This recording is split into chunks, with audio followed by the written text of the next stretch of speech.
This week on Waterways, the effects from the 2010 cold front and Tamiami Trail reconstruction.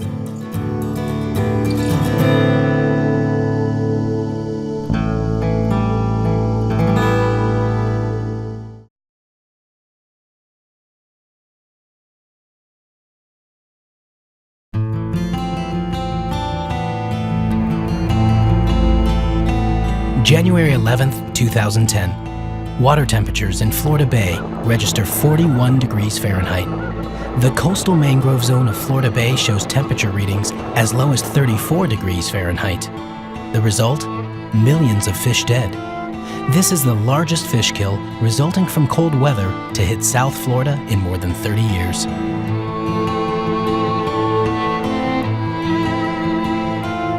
The bayside shorelines of the Upper Keys here were just filled, covered with dead fish. Within Everglades National Park, some of the shallow basins north of Flamingo was where a lot of the fish were seen. The boat basin at Flamingo, I estimated close to a little under 5,000 dead snook and tarpon alone in the boat basin at Flamingo. In one backcountry lake alone, where I did a detailed count, this is just north of Flamingo, I counted, through estimating in groups of 10, 39,800 combined snook and juvenile tarpon dead.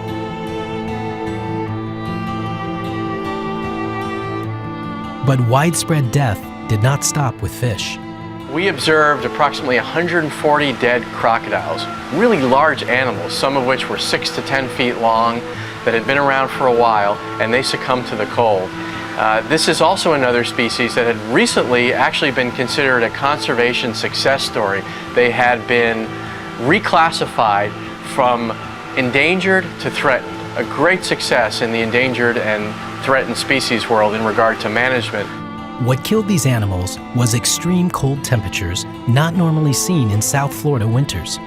But South Florida and the Florida Keys have had these cold temperatures in previous years without the massive loss of life. So what was so unique about this cold snap? The duration. Not only was it extremely cold, it also lasted many, many days. And we do see cold-related fish kills every couple of years, but this was a much more significant event than what we've seen in the past 30. This seemed to be maybe a 30 or 40-year event.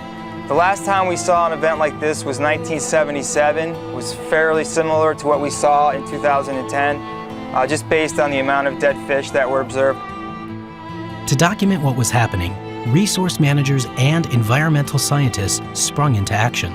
So we got up in helicopters and did aerial surveys of most of the marine and estuarine areas in the park to try to better describe the extent and magnitude of the fish kill and the impacts on other wildlife. Throughout the next few days and weeks, the dead were counted and data was analyzed. Pete Frezza documented 54 different species of marine fish that died.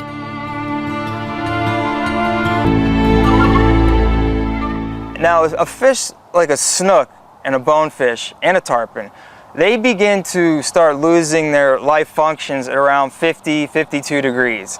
And we had that water temperature for 4 or 5 days in a row. And when I was out there trying to document this event, that second week of January, and what you would see was the snook, they lose their equilibrium first. They can't stay upright. So they start going upside down. That's the first signs of what you see of a fish in trouble, is them starting to lose equilibrium and turning upside down. So I saw that for a couple days, about 2 days, with the snook and the juvenile tarpon before they actually died.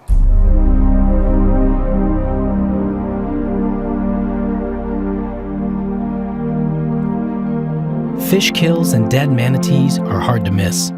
Wind and currents tend to push floating dead fish and other animals towards the shoreline where they are readily observed. However, what about those species whose impacts weren't as obvious because they took place below the surface and further from shore? Corals really like to live in tropical water, in tropical weather, where water temperatures, they thrive in water temperatures that don't really get below in the 70s is about the coldest they like, and into the upper 80s for the warm side of things. the water temperatures, we actually saw readings that went down to as low as 48 degrees on parts of the reef. And this is very important because the corals that live here don't do well once the water temperature gets below about 52, 54 degrees. And what happens when they get exposed to real cold water is they die off. By mid-January, there were many reports of coral bleaching, a stress response in corals normally seen in the warmest months of the year when temperatures increase. However, corals also become stressed when temperatures dip below the coral's preferred temperature threshold. Science divers from 13 different agencies responded to these reports in a 2-week monitoring effort led by the Nature Conservancy. During that time frame, divers conducted 80 surveys all the way from Key West through Florida Keys National Marine Sanctuary and north through the reefs of Palm Beach County. How were they able to get these surveys done so quickly? Turns out that rapid response teams were already in place through the Nature Conservancy's Florida Reef Resilience Program that has been conducting late summer reef monitoring along the Florida Reef Tract annually since 2005. Divers discovered that many of the corals weren't just bleached, but dead from the acute stress of rapid temperature declines. When a coral first dies off, that tissue is gone, but that coral structure is really there, and you can see all the details within the coral skeleton. Over time, over about a period of 3 months, that erodes and you no longer can see that detail within the structure of the skeleton. And that's how we can determine if it recently died or if it died longer time frame. What Byrne and the multi-agency monitoring team discovered was that coral deaths from the cold snap were not uniformly distributed across the entire reef tract. Some colonies fared better than others, and it depended on their location. The shallow waters of Biscayne Bay and Florida Bay, as well as the nearshore patch reefs, showed the greatest coral losses, at times greater than 10%. Coral loss had everything to do with proximity to cold water pulses. In certain locations near channels, corals within 300 feet of each other experienced 10 to 15 degree temperature differences. On a positive note, the reefs found in deeper waters and those offshore were spared thanks to the warmer water influence of the Florida current. We also had the Gulf Stream in pretty close, and that was actually over the Fore Reef, which is the main barrier reef system that is real popular with diving and all the tourists go out to. That area was buffeted by the Gulf Stream and never got the cold water affecting them. So we didn't see any effects on those sites out there. But the inshore areas, the reef areas that are real close to the islands, and those mid-channel reef areas is where the cold water came out. Until 2010, a widespread cold water coral die-off hadn't occurred in Florida since the late 1970s. And never before has a cold water event been as well researched and documented thanks to the existing monitoring infrastructure of the Florida Reef Resilience Program. This rare cold water data allows researchers to learn more about coral responses to cold stress and provide resource managers in South Florida with information to better understand and protect these critical habitats. So in terms of management after an event like this, of course we can't control the temperature, but we certainly can do things to protect the resources out here after we have an event like this. And the state, the Florida Fish and Wildlife Conservation Commission, did a great job of protecting the snook. They did a detailed survey of the loss of snook, based on estimates from surveys, and realized that, the numbers show what the people were seeing. The snook really took a big hit. Snook probably took one of the hardest hits from the cold event that we had in January 2010 of all the species in the park. They're a fairly tropical species, and we had really widespread mortality as a result of the cold. Resource managers at Everglades National Park have been meticulously collecting data from fish surveys for years. By interviewing anglers coming in from a day of fishing, they determine the catch per unit effort, which means how hard and how long are anglers' attempts to catch a specific species. So after collecting all the information that indicated that the productivity of the fishery had dropped dramatically relative to the prior 20 years, we worked very closely with the Florida Fish and Wildlife Conservation Commission. They are the state agency that regulates fisheries here in the state, and after working with them, sharing data with them, they made a recommendation to the commissioners in the state to keep snook harvest closed for an additional year. South Florida, the Everglades, and the Florida Keys provide habitat to a unique mix of tropical and temperate fish species. Snook, bonefish, and tarpon like warmer tropical waters, while species such as redfish, spotted sea trout, and black drum like cooler temperate waters. Now, if you were a snook fisherman or a bone fisherman, you would have thought this was a terrible event, and that's completely understandable.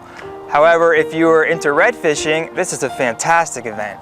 Because something very interesting, what we're seeing out here in terms of the fishing in Florida Bay, is we've seen an incredible increase in the numbers of redfish in Florida Bay, particularly juvenile redfish. There's just a mass of these small redfish came in, and don't know whether it was from, again, lack of predation or lack of competition from tropical fish species.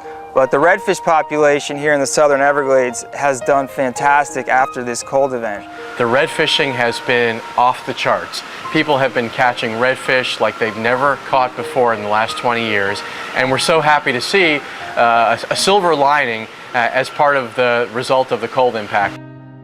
Another group of fish that benefited from the cold snap of 2010, native freshwater and saltwater prey fish. Monitoring indicates there was a noticeable increase in the smaller native prey fish populations that form an important link in the food chain for birds and other fish. These native prey fish have been suffering from the infiltration of non-native fish that have overtaken their habitats. We have about 16 species of non-native fish that live in Everglades National Park and throughout the Everglades. And those fish species are typically very tropical. They come from South America and Southeast Asia, and they don't tolerate cold temperatures well. Unlike many native fish, non-native tropical prey-based fish, like the jewel cichlid, can't survive cold weather. This was good news for South Florida's native species. This event really turned out to benefit these native fishes because, really for two reasons. First of all, there was a release of competition with these cichlids that had become really overrun in the southern part of the Everglades. And secondly, it was a lack of predation. The January 2010 cold snap highlighted another issue that thankfully is being addressed: the need for long-term monitoring. Pete and his team at Audubon's Tavernier Science Center were able to accurately measure the effects of fish communities because of their vast database going back 30 years. Just a 30-year data set that we have here at Audubon, you can clearly see that the deviation or variance in temperature over the course of a year is increasing. So the cold is getting colder and the warms are getting warmer. It's absolutely true. And what we know from working with some of the best scientists that are studying climate change and sea level rise in Florida is that we may actually be expecting more extreme temperatures, not only on the warm end, but also on the cold end. And if that's the case, there's some possibility that what we experienced in January 2010 was related to climate change, although we really can't be sure. What we can be sure of is that scientists are telling us to expect more extreme temperature swings, both on the cold end and on the warm end. Like hurricanes and wildfires, the extreme cold experience in January 2010 was a natural event. The South Florida and Florida Keys ecosystems have evolved to tolerate conditions such as these for short periods of time. But if these recent weather events can be attributed to climate change and begin to occur more frequently, what then? Will plants and animals be able to adapt to these rapidly changing conditions? Climates change. They're cyclic throughout the time of the Earth. We've had lots of different times where the climate has changed. What makes this time frame different than those is the time that it's taking. Normally, climates change on a geological time scale where we're talking hundreds, thousands of years for the time to change, and the systems and animals have time to adapt to that and be able to still thrive and move to a different area where they can survive and live really well. But what we're seeing is that those climates are now changing on a much more rapid pace, where the animals and the ecological systems don't have time to adapt to that.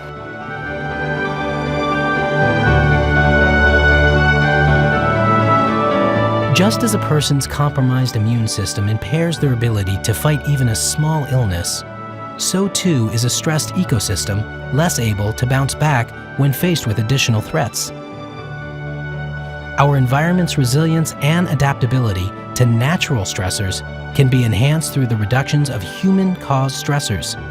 Such is the role of resource managers at the Environmental Protection Agency, Florida Fish and Wildlife Conservation Commission, Florida Keys National Marine Sanctuary, and National Park Service.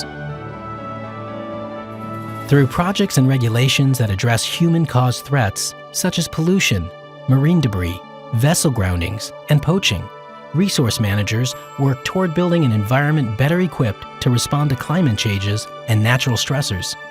An environment that will continue to support the economy and quality of life in South Florida for ours and future generations.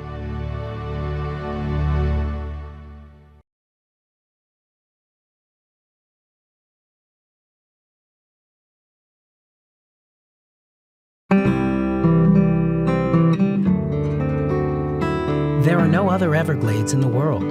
They have always been one of the unique regions of the Earth, remote, never wholly known. The miracle of the light pours over the green and brown expanse of sawgrass and of water, shining and slow-moving below, the grass and water.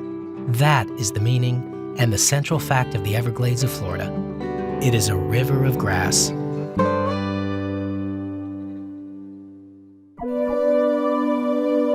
There's a road in South Florida that connects Miami to Tampa.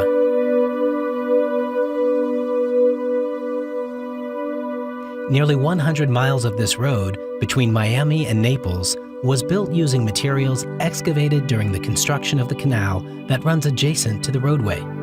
Completed in 1928, the Tamiami Trail effectively shut off the natural flow of water into Everglades National Park. At 2,400 square miles, Everglades National Park is one of the nation's largest national parks. However, the entire Everglades ecosystem was historically 4 times this size and was covered by a slow-moving sheet of water flowing from Lake Okeechobee to Florida Bay, what Marjorie Stoneman Douglas referred to as the River of Grass. In 1900, people weren't flocking to South Florida. In fact, it was still fairly remote with a population of only 50,000. The thousands and then millions more that did come over the ensuing decades demanded protection from devastating floods that accompanied the all-too-common tropical storms and hurricanes. At the same time, they also needed reliable access to fresh water during the droughts of the winter dry season. To do this, the historic Everglades was divided into a series of impoundments to conserve and store water during the dry season, as well as provide flood protection to South Florida's growing population centers. While these modifications greatly altered the natural hydrologic conditions within the wetlands, they also affected Everglades ecology. Used to be a really broad overland sheet flow regime that extended all the way from Lake Okeechobee down all the way to the terminus of Florida in Florida Bay. It was an uninterrupted sheet flow. When the Tamiami Trail was built, it essentially created a dam right across the middle of the Everglades ecosystem. While this hurt the Everglades, it was the building of over 1,400 miles of canals and levees that really damaged the natural ecosystem. The engineering that moves water and prevents floods now diverts about 1.7 billion gallons of fresh water to the coast each day. This water no longer flows in a slow-moving sheet across the South Florida ecosystem to Florida Bay, and evidence points to the absence of sheet flow as one reason for the disruption of plant and animal communities in the Everglades, loss of wading birds, and fewer fish and pink shrimp in Florida Bay, the Florida Keys, and the dry Tortugas. Management of the water within the Everglades to meet human needs wreaked havoc on the ecosystem. And while it caused some areas to be too dry, it caused other areas to be too wet. In some of the areas that were not dried out, we essentially had too much water. And this, in fact, contributed to problems that we started noticing back in the 1960s as well, is we started seeing a higher increase in alligator nest flooding occurring, and the population size of alligators plummeted. We also have really good records now on some of the endangered species, such as the Cape Sable seaside sparrow, that have been dramatically affected by too little water in some areas of the Everglades and too much water in other portions of the Everglades. Many species suffered from the change. The natural rhythm of wet and dry cycles that Everglades plants and animals evolved in over thousands of years has suddenly changed. Scientific data collected over many years were proving to officials tasked with preserving the natural ecosystem that the Everglades was in trouble. In fact, the park was first listed as a World Heritage Site in danger in 1993, in part because of the marked deterioration in water flows and water quality, resulting from agricultural and urban development. I firmly believe that the passage of the Everglades National Park Protection and Expansion Act in 1989 was probably one of the pivotal times in Everglades restoration, because it essentially allowed for the use of all the information that had been collected prior to that date and actually come up or direct the Corps of Engineers to come up with a concrete plan that would allow for its restoration. The 1989 Everglades National Park Protection and Expansion Act directed the National Park Service to acquire 109,000 acres in northeast Shark Slough. It also directed the U.S. Army Corps of Engineers to make modifications to roads and canals to restore the natural hydrological conditions in Everglades National Park. To date, we've acquired 99% of those lands.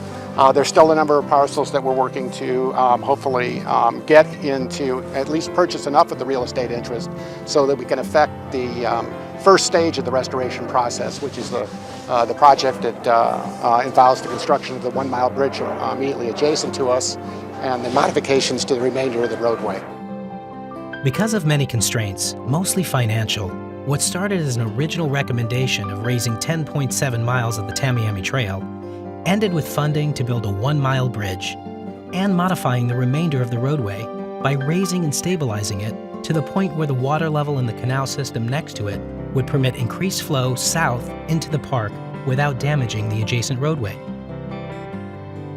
We hope to be able to discharge water, additional water from the Central and South Florida project into this canal system, resulting in an increase in water level approximately a foot higher than what it's currently operated at, and therefore allow for additional discharge. While Dave has been working on the restoration for 30 years, the first phase of the construction only began in 2010. The schedule calls for the construction of the bridge and the remainder of the road modifications to be completed by the end of 2013.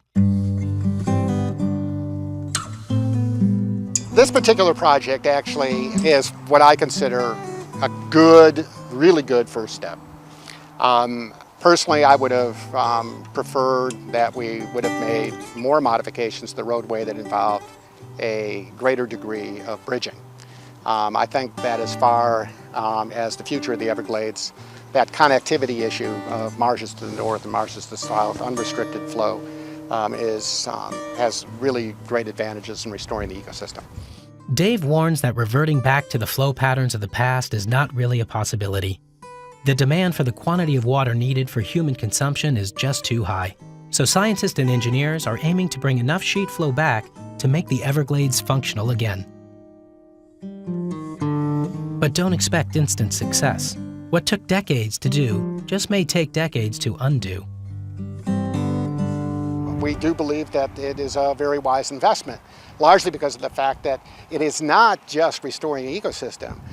Much of the changes that we're actually envisioning for restoring the Everglades is also going to serve as the basis for ensuring a future water supply of Miami-Dade County. Just one small step along the way to restoring the Everglades. The 1 mile bridge on Tamiami Trail is just one chapter in the Everglades restoration story. Multiple stakeholders and agencies, including Miami-Dade County, the National Park Service, and the U.S. Army Corps of Engineers, continue to work together on numerous projects to restore natural water flow, ecological connectivity and habitat of the Everglades. Perhaps years from now, visitors will be able to look out over the wide expanse of sawgrass prairie and see a much restored Everglades. They'll look out and understand just what Marjorie Stoneman Douglas was referring to when she called the Everglades the River of Grass.